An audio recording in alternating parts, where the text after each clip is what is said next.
Good evening, everybody. I'd like to welcome everybody to this broadcast, and I thank everybody for watching at the same time. My name is Alexandrea Walker, and I am currently an intern for Great Plains Action Society. I'm also a citizen of the Winnebago Tribe of Nebraska, and I am a student at the University of Nebraska, Omaha. Ho, Jagimawekwe Netishis, Keely Driscoll Netishis Amukumani Swan.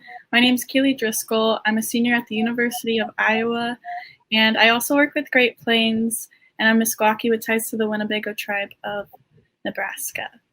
Thank you so much for everyone for joining us here at Great Plains Action Society in our effort to address recent legislation passed against CRT and anti-racism education training here in Iowa.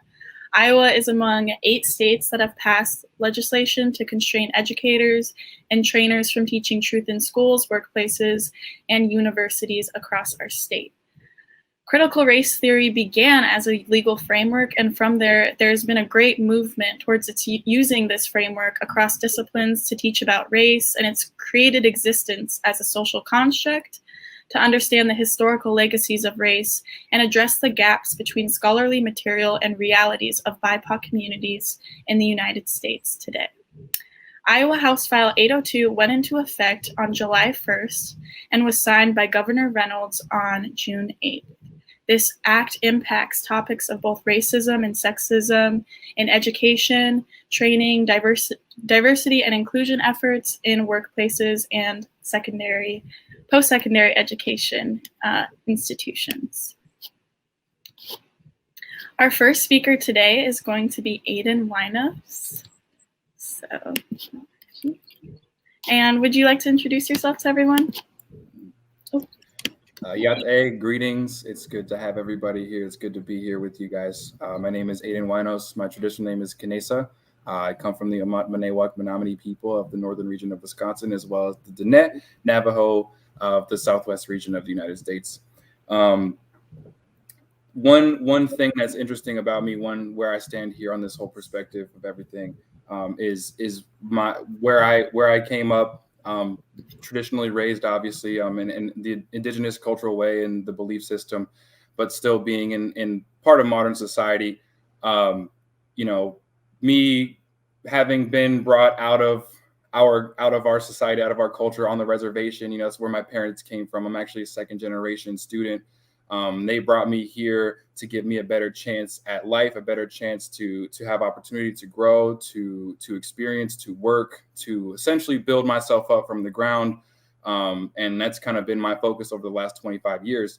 And now we're discussing this race theory and what it means to indigenous culture. And my perspective would be that it's huge. It's everything. Going home, going back to the reservation, seeing what they have to go through, seeing that, they were not given the opportunities that I'm given, and understanding as I get older why my parents brought me here to Iowa City to get a better chance at things, knowing that, my uncles have all been in jail at one time or another. Almost everyone in my family has dealt with alcoholism, has dealt with addiction. And you wonder, why is that? Why do they suffer so much? And you start to look at the big picture. It's pretty clear. It's not as easy for them to just go down the street and get, a therapist or go to the doctor and check on their own health and talk to somebody who's going to make them feel better. They don't have those resources available as readily as the rest of us do in society. And we start to look at, why is that? Typically speaking, on a lot of different tribal nations you go, it's not your modern America as much. There's just not as much available. There's not as much work. There's not as much healthcare available, depending on where you're from. And in my tribe, the Menominee Omat-Manewak people, we really don't have a lot of financial stability. And there's a history with that. There's a story that goes something along the lines of, we had a business that was making money for all the people. And then one day, the federal government stepped in. They decided, hey, you guys are making enough money. You're going to be fine on your own. And they cut a lot of funding. And you fast forward 70 years, and here we are still struggling, a very impoverished tribe, but still very true to our cultural ways. So, what does this mean to me? People ask me all the time, oh, you're native, so that means you get free money, right? Like you get your per capita. Oh, you have casinos, right? A lot of kind of ignorant questions. But even through discussion, trying to educate them and help them understand, like, I'm not sure what you heard, but we only have so much. We try to live in society with what we're given, and we're put up against a lot of battles every day that most people don't have to deal with. And they ask me, well, why is that? And that's exactly the question we're asking. Why is that? That is what was not taught to them. In the education system, these young kids today aren't learning about what the Indigenous people struggle through, and they aren't learning about what the BIPOC community struggles through necessarily, and why. That's what we need to educate. It needs to be more of an open discussion, a conversation. Let's look at it. Let's take a look at the whole picture. Why exactly do the Indigenous people struggle? And in what ways? And how can we assist them? But more importantly, why do they struggle? What are their barriers? Those are the kinds of topics that need to be openly discussed and educated amongst all children, and really anyone of any age in education, because that is how we learn. That is how we have discussions. It becomes very difficult to have an open discussion if someone has no idea about what the background of the story is. With the coworkers of mine, and typically in the workforce that I work in, people don't understand. And so right away, when I say I'm Indigenous, they have all these crazy questions, and I say, well, you got it pretty wrong, and it's not your fault, but it kind of ends the conversation right there, because I don't have time to explain to you why my people suffer or what they've gone through. And if anything, I was blessed with the knowledge growing up of why that is, and understanding our country's history a lot better, in a more realistic perspective, and why we're where we're at now. But not everyone gets that opportunity. So teaching, especially at a young age, helping kids understand that this country's not perfect, our history's not perfect, our system is not perfect. And it's not to say that we should doubt our system, or that we shouldn't have faith in the people that are higher up than us in government, or what have you. But to just understand the imperfections and understand where they came from, and more importantly, why they affect us and how they affect us. And just because they don't affect you, how are they affecting so many other people around you? That conversation can only be had if we start this in education, if we start teaching people what their truth really is, and not hiding, not blanketing, or pretending, or looking the other way and allowing things to exist. We need to start having that conversation early, and now, as soon as possible. 10 years ago, 20 years ago, it doesn't. We have so much to start discussing. We have so much to start opening up for conversation, and that's just the conversation point. We can't get any further until we can openly discuss the truth in an unbiased manner. And that is a big reason why this needs to be part of our education system. Personally, I've had a lot of pressures, like I said, in the workplace, of having these discussions. That's that pressure, that concern, where it's like, well, if I open up and I tell the truth and I say, well, this is why we struggle and this is why we go through things, why do I get so much backlash? Why do I get so much negative feedback saying, oh, well, if your people really wanted to do better, they just would? And that, unfortunately, is not the truth, and will not be the truth for a long time. So again, just having this discussion, being able to talk about it like we are today, just being able to open up and feel a pressure-free zone, a judgment-free zone, and openly discuss the reality of where we're at now. It's going to go a long ways in starting this conversation and re-educating people and understanding where we're really at in society. So that's kind of my standpoint on everything. Thank you, Great Plains, for having me. Thank you, Keeley, Alexandrea. Thank you for having this, putting this on. Miigwech.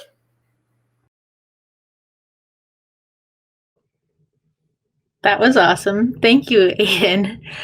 I relate to that experience, and I'm sure Keeley can, say that too, especially as we, as we're in college and we come across these problems that, when you tell people that they're Native, sometimes it feels like you're confessing something and it sucks because that shouldn't be what the feeling is. Yeah, sometimes it feels like people have a lot of questions, and rightly so, because they were never given the opportunity to learn about the true histories of America.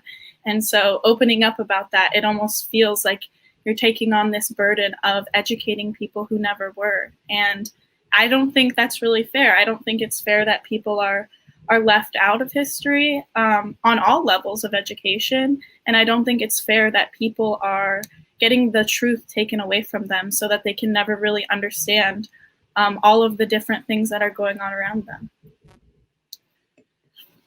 With that being said, I think we are ready to introduce our next guest, Alden Novus, who is the child of Great Plains Action Society's founder, Sikawis. So whenever we are ready. Tansi. Hello, everybody. I am here with my son today, and his name is Alden, and he's in 6th grade.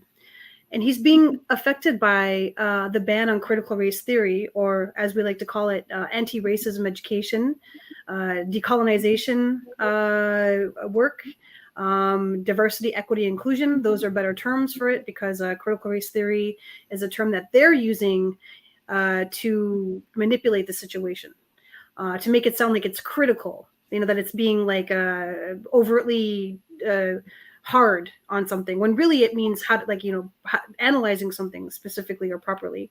And so Alden is in grade 6, and he's got some interesting thoughts about this.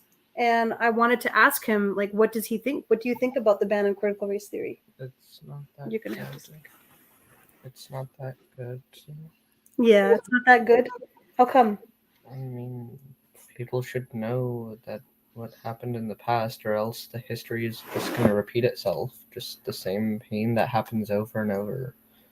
Right? It seems like it isn't going to stop if people don't take action, and more people like Reynolds is going to ban stuff like that. Yeah. And you had an interesting idea. You had said that teachers can't teach critical race theory, right? Yeah. But students can? Can you tell us more about that? Governor only said that teachers couldn't say stuff like that, and they couldn't teach stuff like that, but that doesn't mean schools can't just be used to teach by only teachers. So who would teach? You want kids to teach each other? Yeah, the more educated kids that are like me, I guess, that know about what happened in the past. Very good. Thank you so much, Alden. We appreciate you making those remarks. That took a lot of bravery for him. I'm very proud of that. I hope you guys could hear that. He basically thinks that if teachers can't teach critical race theory, then why can't students do it? So that's his idea. He thinks that students can teach each other in their spare time, during recess, during lunchtime, and that's something that he's going to try to do. So we have a book that he's going to share called 500 Years After Columbus, which is a curriculum guide for teaching better Indigenous studies for K to 12. So he's already taking a look at that. So that's all we have to say today. Thank you so much. Thank you. I think that was just amazing. It's always good to get lots of perspectives, and our young kids do notice. We notice from the time we're very young that there is a difference between the perspectives that we were brought up and our peers. I think that the point of students being able to teach this in their education systems is really important too, because just because the teachers aren't supposed to doesn't mean that they can't educate themselves or educate their classmates. So I think it's important, especially with the bans going on.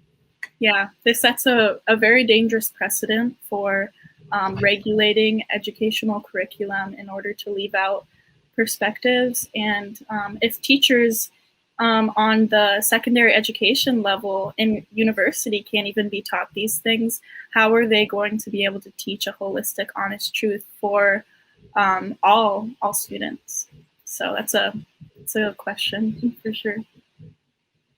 Next up, we have Tyra Hanamichi, who is a citizen of the Yankton Sioux tribe, for our guest.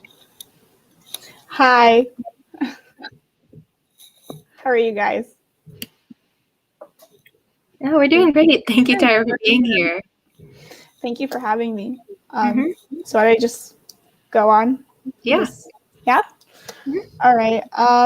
So anti-racism needs to be taught to obviously raise awareness, because I don't think we realize how much it has affected us. At least for my personal experience, I haven't realized it affected me until I got into college, which, we need to raise awareness for younger children, because racism causes a lot of problems mental health wise. And if we start early on, we can tackle those. Racism creates self-hatred, depression, anxiety, and we just need to really tackle that. So children, when they become older, they're more aware of it and they understand the history behind it as well. And they're more aware of it. And actually, I recently found the study between racism and mental health and how it's connected on both sides, not just the minority sides, but also the white privilege side. And it's racism is trauma, and trauma, we can heal from trauma. So in order to do that, we both need to also reach out to the white people's side, and hopefully they can understand that they are traumatized as well and that they can heal from it. And if we all heal together, we can progress forward and create a difference in the world, actually. And if we don't tackle it, it's gonna create, if we continue getting rid of racism education is just going to create more problems, not just mental health problems, but also look at the Holocaust, racism, that was a very unfortunate event. Australia, their genocide as well. This happens all over the world, even for Native Americans. Colonization and genocide is still even happening today because of racism. And if we get rid of anti-racism education, it's going to happen again. We can't say when it will happen, but it will happen if we continue to ignore it. Just like, for example, the pandemic, we can't just ignore that. If we ignored it, well, some people have, people end up getting sick and unfortunately dying. And honestly, that's just, in my opinion, that's the root of it, is tackling it when we're young and for the next generation, so we all can grow and improve and progress for a better future. Mm-hmm. Definitely. And that's really all I have to say. Thank you so much for sharing with us all of that. You guys have any questions? Oh, yeah. If anyone has any questions, feel free to comment. We will see them and our speakers can answer them. I don't think we have any questions right now, but okay. Thank you so much. Yeah, thank you. Well, that was wonderful. Oftentimes people think racism is one-sided when in reality, it's not. So it's especially the trauma part that Tyra brings up. Mm-hmm. The historical trauma that comes from racism, the stems, it's just, when we all heal together, hopefully we won't have to deal with this anymore. Mm-hmm. I think we all want the same things. I know a lot of the pushback from critical race theory is we're reinforcing the idea of race and the construct of race, but a lot of people who are not educated about critical race theory or anti-racism education may be brought up in homes in which racism is normalized, and in which case they may never learn that race is a social construct, and it can be dismantled actively if we acknowledge that fact.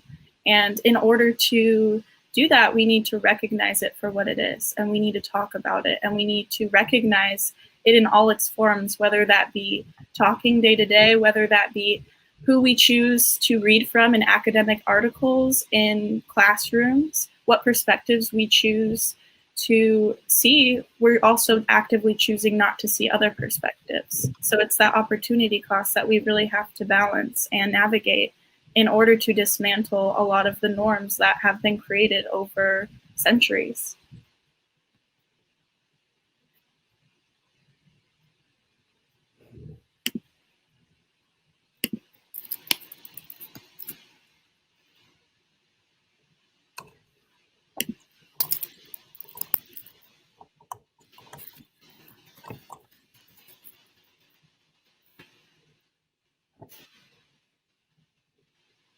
You know, one of the things that was on my mind throughout that, well, I mean, a lot of the racism that we deal with today has caused a lot of identity issues.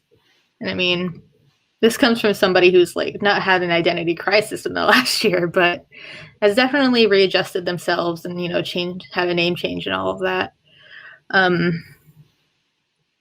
It's unfortunate because with the people that we have in our governments right now, they're in positions to make these changes to ban it, not just in Iowa, but all over the place. I'm in Nebraska right now, and a few weeks ago, there was a ban proposed on anti-racism education over here. So it didn't pass, thankfully, but we need to vote out these people who are going to be for them, like Kim Reynolds and Chrissy Nome and Pete Ricketts and all these people that are more than likely going to be for it. Yeah. And a lot of people's worry is that young children won't really understand. And, well, they won't understand if there's no basis for teaching an honest, truthful American history. But this act directly affects workplaces as well for adults and post-secondary institutions. And I think that if we did have an honest education at the primary level, that we would be prepared to address this kind of theory and look through these frameworks at the post-secondary institution level. So I really think that we can handle it because this is a reality of a lot of people today, and they don't really have a choice. And so, you know, saying to children who do face racism throughout their lives, you know, I think people can handle like a sensitized educational curriculum in order to ensure that there is reduction harm across all populations due to ignorance. So next we are going to have Bella Phillips come on and talk. She is our next guest. So hope you're ready, Bella. Oh, 1 second. I think you're muted. Okay, is that better? Yes. Okay, cool. I just wanted to say thank you for inviting me here, and also just now for the heads up that I was about to be on because I had to like look back for a second. Well, my name is Bella. My pronouns are she, her. I'm a student at UNO in Omaha. I'm studying social work right now, and I would definitely consider myself an abolitionist in many ways. Unfortunately, I'm a little bad at construing my thoughts from my brain out of my mouth, so I had to write something. I had to write kind of like my own little script so I can properly word everything I wanted to. So I will go ahead and read that now. After the events of the Civil War, an affluent group of former Confederate families rose to wealth and power. This group of women is known as the United Daughters of the Confederacy, and their legacy persists 150 some years later, much longer than the 4 short years that the Confederacy was around. After the Civil War, the United Daughters of the Confederacy allied with the Ku Klux Klan and their political power and used their political power and social power as educators to ensure that textbooks written about the Confederacy contained 3 key fallacies. 1, that the Confederacy was a noble cause against the power-hungry North. 2, that slaves enjoyed being enslaved. One Georgia textbook even says that slave masters would sing songs to the slaves and take picnics and dance with the slaves. And 3, that the Civil War was about defending state rights. This pro-South point of view is known as the lost cause, and its mythos exists in textbooks and teachings today. At this time, too, only a few years after the end of the Civil War, statues of Confederate generals were erected to quell growing unrest amongst former slaves who were still fighting for their rights. Confederate statues were also erected again during the early and mid-1900s, which coincided with Jim Crow, the rise of lynching, and the civil rights movement. Of course, this was to squash the growing power of Black and Indigenous Americans. In fact, the Southern Poverty Law Center estimates that some 400 statues were built during this time by the United Daughters of the Confederacy. Now that I have established that the UDC, again allied with the KKK, has gone relatively undetected in their silent ways of reshaping history to be pro-white supremacy, I would like to continue on some of the history and how that affects us today. The Civil War ended over 150 years ago. Why do we let losers and racists dictate our history? They certainly haven't been wiped from existence since they have a headquarters in Tennessee still. The Confederacy existed for a shorter time than it took for the band Queen to complete their last 2 albums. This is why critical race theory is needed today. We need to erase the inherent bias in our textbooks and in our classrooms. How many generations of children grew up reading lost cause mythology, thinking that slaves enjoyed being enslaved? How many Black children were distraught and confused by this logic? Did they internalize the constant advertisement of their own oppression? How many Native American children heard that the first Thanksgiving was a joyous occasion rather than a bloodbath for the Algonquin and the Wampanoag tribes that started centuries-long eradication policies toward our people? How many Latinx children heard that countries their mothers and fathers were from had socialist leaders that had been democratically elected, were evil and anti-American, when what really made them flee their countries were American-backed fascist coups that destabilized and undid everything their leaders fought for? People argue that white children will be made to feel uncomfortable knowing about what their ancestors did, and I say they should. They shouldn't strive to be like their ancestors. They should learn from their mistakes. Even if we continue to teach the way that we are now, white children do not feel inherently embarrassed by the true historical teachings because white children are not born with white fragility. It is learned from their families who are out here too scared to reckon with the wounds inflicted by their ancestors. While we recognize that outdated ideas by today's standards were quite popular during earlier times in our history, it is disingenuous to not teach children just that. Those ideas are outdated. We must hold our representatives accountable against the dangerous precedent they create by banning ideas.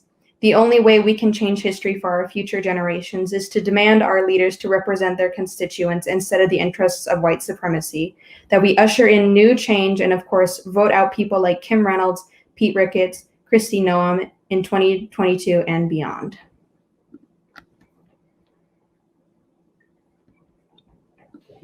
Thank you so much. Yeah, thank you. I really think hearing from you as a college student, I mean, we've talked about this before, Bella, but like just the experiences we have on campus, and it's important to talk about all of these things that happen, because if we don't, well, if it's not talked about, then it's just ignored, which is unfortunate. But yeah, and I think as more and more history is created, it's unfortunate the parts that they choose to get rid of. You know, they can only fit so much in a textbook, so what really gets taken out when those things are finally updated is the stories that didn't get told. Mm-hmm. Definitely. well, thank you. Yeah. We have a comment. Yeah, absolutely.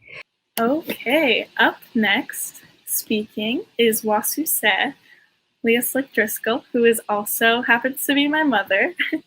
So thank you so much for being here. Oh, 1 second, you're muted. Okay, there you go. My pleasure, and thank you so much for asking me. So I am Meskwaki and Ho-Chunk. I'm a member of the Meskwaki Nation from Tama, Iowa, and I teach at our tribal high school. Fortunately for myself, I am not under the authority of this new law. We are run by the Bureau of Indian Education, or the BIE. But as a history teacher, I would argue that this law effectively shuts down the actual teaching of American history. If we look at what the definition of history is not folklore. History is not a fairy tale. History is, in essence, a way of providing evidence to back up an argument for why something happened and trying to understand it through multiple perspectives. And if you leg shackle every history teacher in Iowa from a public school or a public university into not being able to teach anything that criticizes white Americans, essentially you're saying you can't teach history. Now we have to teach a fairy tale version of American history. And one of the best pieces that I've read recently on this topic was a New York Times opinion article, and it's called Demonizing Critical Race Theory. And it's by an African-American columnist named Charles Blow. And one of the ways that he tries to describe how people are mistaking what critical race theory actually means is, he says, most people don't have any real concept of what critical race theory is. It's just a collection of words that to them mean agitation or aggrievement, a theory that mentions race and that is critical, or in their minds, criticism. So he goes on to say that critical race theory began to stand for any teaching that challenged the narrative that white Americans had crafted about the country and that unveiled any truths that it had tried to hide or erase. And so I think that's a really, really good way of describing, like, if you were to give, if I, as a teacher, were to give a quiz to some of the extremely conservative people that are behind this initiative and say, what is critical race theory? They would not actually pass the quiz in understanding what it means. As Sakawis and others have mentioned, critical race theory, the critical in critical race theory is actually talking about critical thinking about systemic racism. And you cannot teach the history of America without talking about systemic racism. And just like Tyra said, I really thought she said a lot of profound things that are very true. Racism not only hurts children of color, it also hurts children that are white. If you look at the last census results that came out on the 2020 census, what we see is that for those individuals that are under the age of 18, 49% are Caucasian and 50.6% are children of color. So this census has revealed that America is diversifying at an even faster rate than previously predicted, and that by 2040, every person in America will be a member of a minority. So we essentially, as a nation, have about 18 years to really do a crash course in revising our education system to enable our future generations to see diversity and individual culture as a strength and as something that we can be proud of and as something that we can all get behind, rather than divisive, as this law brings out. So again, I don't know. I had a sense of panic when I heard about this law. My students already report, every time they go and play a small town team somewhere, racist comments and war whoops and other things like that are so normal to them that they hardly themselves identified that as racism when I asked them the question for the first time. And I don't know what a law like this is going to do to our ability, to interact with people outside of the settlement, if it means, a future where things get worse than they already are. So I would say that, in agreement with several other speakers, one of the most powerful things we can do is, if you are teaching in a public school, or your family members or children are attending a public school in which the teachers are constrained in this way, just like Petra had mentioned, training your children to ask questions, because then their teachers can address their concerns and their inquiries, but also going out and voting in every election until we can get rid of the people that are, coming up with and passing these types of laws. And that's what I would have to say for now. Yeah, thank you so much.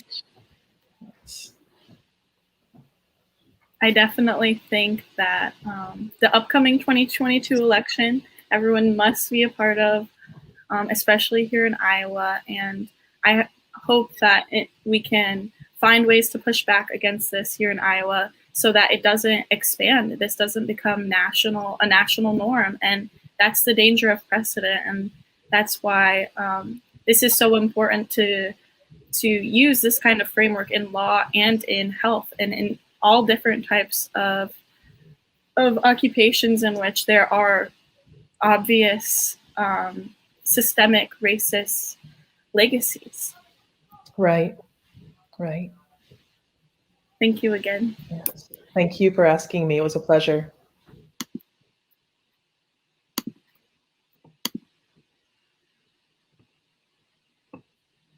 Okay. Our next speaker tonight is going to be Lisa Covington. Hello. Hi. Thanks so much for having me. Of course. Would you like to introduce yourself and talk about some of the work you've been doing here in Iowa? Sure. Hi, everyone. My name is Lisa, and I'm with Black Lives Matter at School, Iowa. I'm also on the National Steering Committee for Black Lives Matter at School. And so some of the challenges lately is that I wanted to talk about in relation to House File 802 that restricts what students are taught in K through college environments. And so I just wanted to kind of open up in thinking about this legislation. I wanted to just remind us that in Dr. King's book, Letter from Birmingham Jail, in 1963, he said, "One has not only a legal but moral responsibility to obey just laws. Conversely, one has a moral responsibility to disobey unjust laws." And so I think it's really important for us to look to our ancestors, look to the folks who came before us, who laid the groundwork in telling us that civil disobedience may be an alternative to this restriction on education. And so just like technically it was legal for European colonizers to remove Indigenous children from their homes, just like it was legal for enslavement to occur and for our ancestors to not know how to read, it is important for us to push back on this legislation and not expect the schools to teach us necessarily, because based on some of the research that we have done, there aren't a lot of educators who are even licensed or have certificates in ethnic studies or in Black studies to even provide the information that Petra mentioned earlier. So even if a student does have a question, oftentimes teachers are unable to answer them because they're not equipped to do so, right? Ethnic studies, Indigenous studies, Black studies, these are all fields of research and disciplines where there are experts, right? I'm a student at the University of Iowa being trained to be an expert to do work around sociology of education and in African American studies, right? So this is something that we want to think about, that the schools already, just even before the legislation, were not equipped to provide accurate information.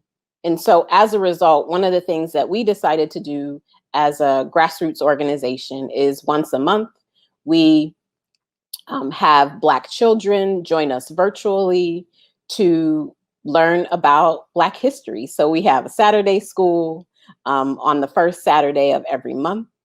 And we are rotating different Black teachers from across the state, provide information for students that they wouldn't get in schools, right? So we had lessons around Black liberation and the Black Panther Party. Who was Malcolm X, right? We looked at Malcolm X versus we did a versus actually between Malcolm X and Dr. King, right? Who were these men and why were they kind of pitted against each other? And what students revealed is that they actually were very similar in ideology, right? But the framing was different. And so that's the type of education that we can do, that a young person mentioned earlier, I believe Alden was his name, mentioned earlier, to actually, we can do this work together. We don't have to rely on schools. And we can look to the 1960s freedom schools, where over 40 freedom schools were created so that people would know the truth, right? And part of that work is what we hope to do once a month with our Saturday schools, focusing on Black children and empowering them with Black history. But that's some of the work that we're doing. We also have been working over the summer to empower teachers across the state with an understanding of what the law says, what's legal and what isn't. And also, again, who determines what's legal, right, or moral. And so just thinking about that Dr. King quote that I shared, we really want to push back and say, okay, who gets to decide what's being taught and what isn't? And so we encourage teachers to, if they want to remain within the law, we totally understand, but we also want people to recognize that you can't police the truth. You can't surveil the truth because it does come out. And so through our Saturday schools, through our Ethnic Studies Leadership Academy, we are actively being insurgent educators. It doesn't matter that it is illegal on paper because my ancestors' land was stolen, that was legal, right? My ancestors were enslaved, that was legal. So what difference does it make, right? To honor my ancestors, I have to recognize these injustices. And so it's only fair for us to continue to do that work as well in the community. But I'd be happy to answer any questions that the two of you have as well. Yeah, I know you said you went to the University of Iowa. I'm also attending the University of Iowa. And, even just this semester, I've kind of struggled in some of my classes in, even other students kind of calling out the syllabus and how it is so single perspective, and there doesn't seem to be any reason for that. I'm in a higher level class and we're just rereading a lot of things that I've already read in my lower level classes. And, I think there's this big push to bring in other perspectives, but there seems to be pushback from that as well. Yeah, I think higher education, there's always pushback in general. And I think, as a PhD candidate, one of the things that you know, we experience school in a different way because we're there for a little bit longer. So like, you know, longer than like the average undergraduate student. And so I've seen waves of students have the same complaints that you're making every year, every 2 years, and then there's an uprising, right? So the University of Iowa had the Ku Klux Klan effigy a few years ago on campus, right? Which traumatized so many students, Black students in particular, and those students made demands of the university. And one of the demands being that there needs to be Black space for Black residence hall space, which was ultimately created. And so I think that students have more power than they think they do. And, you know, even that particular group, some of my students were involved and they did a sit-in, right? They did a sit-in near the president's house. They did a sit-in in the vice president's office. Like, this has occurred time and time again. And it's historic. So students' collective power really does create change, especially when you kind of demand it in that way. And so I think that, you know, I'm kind of reminded of a quote from Assata Shakur, right, where she is talking about you can't expect people to actually give you the truth, right, in your educational experience, right? So we have to honor and remember that, whether it's, you know, at the higher education level or if it's in K-12 spaces. And I think it's, you know, also important to remember that Iowa at least Iowa City, only a few years ago, provided the day, like gave students the day off and honored Dr. King's birthday, right? And so, you know, all of the legislation and kind of smoke and mirrors around what should be taught and what shouldn't be taught, we really should look at what's happening in our schools with our school boards. We need to go to the school board meetings. We need to make public comment about how this has impacted us, how not only the law, but what has happened in the past. Because the more we do that, the more we provide voice and can create and impact policy. So that's one of the major things too, because again, students complain so much, right? Because their teachers often don't know what that history is. Like they can't tell you when Malcolm X's birthday is, right? They can't tell you who Fannie Lou Hamer is, right? They can't tell you why the Dawes Act impacted so many Indigenous communities and Black communities, right? Where essentially we had to pick one. So these are the types of things we have to make sure that our children learn. And for us, we're not waiting for the schools to do it. We're doing it Saturdays once a month for Black children. And so on October 14th, one of the things that we are also involved with is this national campaign to honor not only George Floyd's birthday that day, but to use that day as a day of civil disobedience and calling for educators across the state and just across the country to engage in this civil disobedience in order to provide students with a safe space to learn, whether it's, you know, in the Ped Mall or at a community center or virtually. Right? It is a day that we'll be able to virtually and figuratively come together in order to say, here's the content that I want my students to know, and I'm going to teach it this day. I also think that there are some educators, especially in K-12 environments, who, you know, could be empowered to think about how does this law violate their civil rights and freedom of speech. Right. So those are some of the things that I think we want to make sure that we're keeping in mind, especially with these ongoing legislative attacks.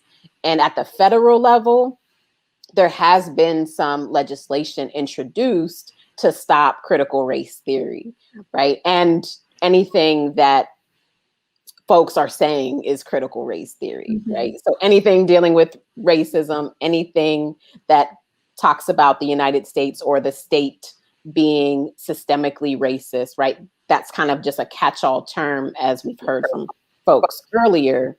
And so, you know, it's really necessary to remember that and to understand that critical race theory is a field and it can inform how we do things around in our communities, whether it's in a classroom or in a neighborhood, right? There are tons of theories that teachers use all the time that we don't know the names of, right? So, and really this is kind of a distraction because we need to think about the upcoming elections. We need to think about who's going to be running for school board, because that's part of what is happening, is that the folks who are demonizing the work that we do and the work that critical educators do, there is this attempt to try to take over school boards, to try and be in positions of power. So while we're kind of scurrying and thinking about the legislation, they're planning to run for office and take over these different boards. And so we want to make sure that we're honoring and recognizing that this is also a deflection tactic, and recognize how voter suppression is also built into a lot of the legislation that's coming forward as well. Yeah, there's so much disinformation out there about critical race theory. I've even heard people say that it's being taught in like K through 12 schools, and it wasn't taught at mine. I wish it was, but it wasn't. So it's barely taught in college, right? So it's really at the graduate level, it's something that's usually taught. But again, we do want students to be informed, to think about race and identity critically, right? There's nothing wrong with being a critical thinker. And so that's what we want to make sure that we're providing students with a supportive learning environment to do. And if there is none, then you make your own. I just think that's so amazing. Thank you so much for sharing with us. Thank you.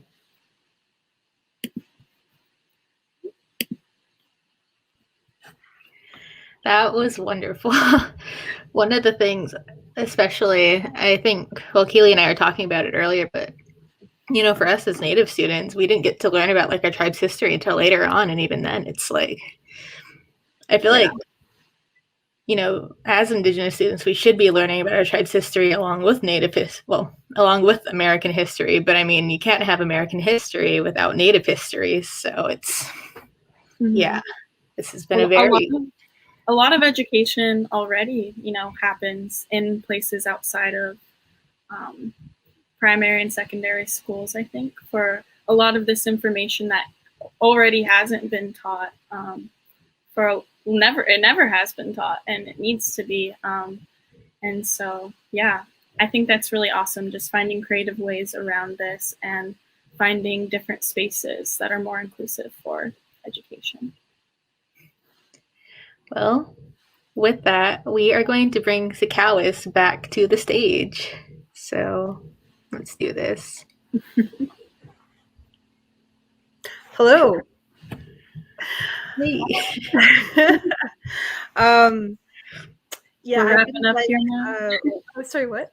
I said we're wrapping up here now. Yes, yeah. I just want to I want to give a big shout out to the two of you, to you, Keeley and Alexandrea, two, you know, young people doing incredible work and pushing back at systems that are meant to disenfranchise us. I just want the audience to know that they did like the majority of this work on their own, and they're learning a lot and doing good things and educating their peers at the same time. When I was listening to Lisa talk about pushing back, you know, it made me realize that our universities are less of a pushback place than they used to be. but that Indigenous peoples, and BIPOC folks continue to do that. I was reminded about the Ku Klux Klan issue that we'd had here a few years ago, and what students did. And I think it'd be great if we saw more students across the state standing up to this, particularly in the post-secondary institutions. And so I'm putting this out there to the students right now. I'm saying to all of you in all these universities across the state, like, do something, organize and protest this really in what I would call a white supremacist move on behalf of Kim Reynolds and this legislature to continue to oppress Indigenous peoples, Black peoples, Latina folks, everybody, all, BIPOC folks, and not just BIPOC, but LGBTQIA folks, women, this whole, idea that they can whitewash history, it needs to be stopped. The truth will not be whitewashed. That's what we say. You can find out more of what Keeley and Alex are doing on our website at greatplainsaction.org. And there's a campaign called UnBan Critical Race Theory. And this is a page that Keeley and Alex have been working really hard on, and there's lots of resources on there. So please check it out. And I just, again, I implore everybody to do more. I know we are doing a lot, but we do really need to be engaged in matters like this. In the meantime, I'm gonna give it back to Keeley and Alex to close up. And ahai ka kitata mehen.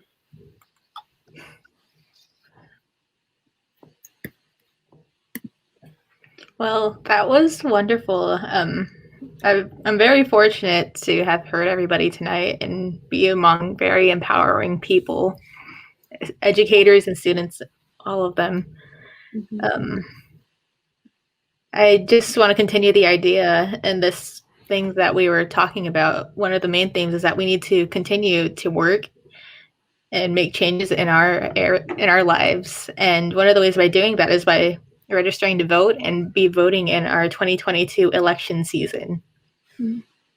Yeah, this was a great event to kick off, just some discord from many perspectives about how this affects a lot of people here in Iowa and in other states. There's 7 other states in which this stuff has already been passed. So we really just need to keep working until the upcoming election and doing our best to raise awareness about what critical race theory really is.